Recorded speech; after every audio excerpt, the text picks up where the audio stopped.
Sentry ही ओलायत है। Alioth is in this thing? From Loki season 1 episode 5? बिल्कुल सही पकड़े डेडपूल भैया, लेकिन कैसे वो इस वीडियो के अंदर मैं एक्सप्लेन करने वाला हूँ, तो पूरी तरीके से कुर्सी के पेटी बांध लो क्योंकि ये वीडियो रोलर कोस्टर होने वाला है। तो सबसे पहले हम बात करते हैं कि कैसे ओलायत सेंट्री हो सकता है। सेंट्री तो ह्यूमन है, लेकिन ओलायत के बारे में बात करें तो वो लिविंग मॉन्स्टर है। लेकिन यदि आपने थंडरबोल्ट का सेकेंड ट्रेलर को देखा होगा तो वहां पे हमें एक मॉन्स्टर देखने को मिला है जो कि कोई और नहीं वॉइड है। और यदि हम थंडरबोल्ट के अंदर वॉइड का पावर को देखने का कोशिश करें तो इस सीन के अंदर जैसे जैसे वो स्प्रेड हो रहा है वैसे वैसे डार्कनेस फैल रहा है और सब कुछ वो तबाह करते हुए जा रहा है। और क्या सेम ऐसा ही चीज आपने ओलायत के अंदर नहीं देखा था? जब इस सीन के अंदर ओलायत आता है तो पूरा शिप को तहस नहस कर देता है, खत्म कर देता है। और इसका जो स्प्रेड होने वाला एनिमेशन था वैसा ही है जैसा कि हम थंडरबोल्ट के ट्रेलर के इस सीन के अंदर देखा है। तो क्या ये कोइंसिडेंस है कि ये दोनों सिमिलर है? अब सिमिलरिटी का बात हम कर ही रहे हैं तो यदि सेंट्री को इस सीन के अंदर आप देखोगे तो वो जिस भी इंसान के आगे हाथ ऐसे आगे करता है तो वो मिट्टी में मिल जाता है या शैडो बन जाता है। और सेम जब ओलायत किसी इंसान को पकड़ता है तो उसके साथ क्या होता है, मतलब वही होता है जो कि यहाँ पे सेंट्री कर रहा है। तो मैं कहना क्या चाहता हूँ, तो मैं कहना ये चाहता हूँ कि सबसे पहले ही रिमेन्स का ये वाला पॉइंट सुनो।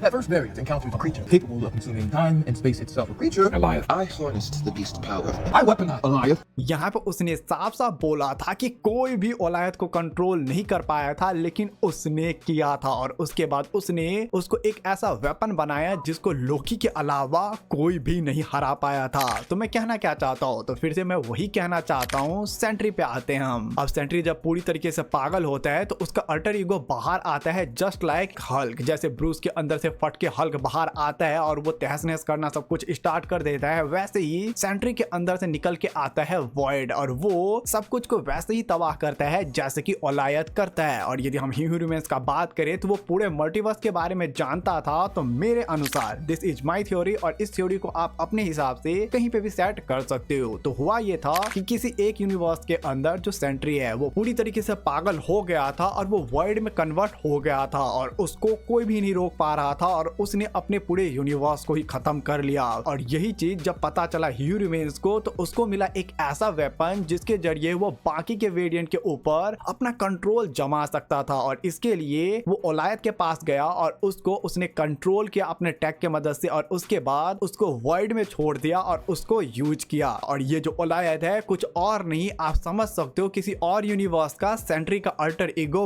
वॉइड है। और यही वॉइड को हम देखेंगे थंडरबोल्ट मूवी के अंदर भी, जहां पे हमें ब्लैक कलर का दिखाया गया, लेकिन हमने ये भी देखा है कि अलग अलग यूनिवर्स के अंदर सेम ही इंसान का अलग अलग पर्सनैलिटी भी हो सकता है। तो यहाँ पे हमें वॉइड का भी अलग पर्सनैलिटी देखने को मिलेगा थंडरबोल्ट मूवी के अंदर। और ये जो थ्योरी है वो इंटरनेट पे बहुत ही तेजी से चल रहा है कि यहाँ पे सेंट्री कैसे ओलायत है। तो अब आपका इस पे क्या कहना है? क्या हमें ओलायत का ओरिजिन देखने को मिलेगा थंडरबोल्ट मूवी के अंदर और हमें पता चलेगा कि कैसे वॉइड यहाँ पे बन गया था ओलायत लोकी सीरीज के अंदर? मुझे कमेंट में जरूर बताना, मैं जानने के लिए बहुत ज्यादा उत्सुक हूँ। वीडियो कैसा लगा वो भी कमेंट में आप जरूर बताना। मिलता हूँ ऐसे कमाल के वीडियो के साथ, तब तक के लिए आप वांडा कैसे जिंदा है उसको जानने के लिए ऊपर वाला वीडियो देखो, और यदि आपको जानना है कि रेड हल्क कैसे बना तो आप नीचे वाला वीडियो देखो। मिलता हूँ नेक्स्ट वीडियो के साथ, तब तक के लिए जय राम जी की।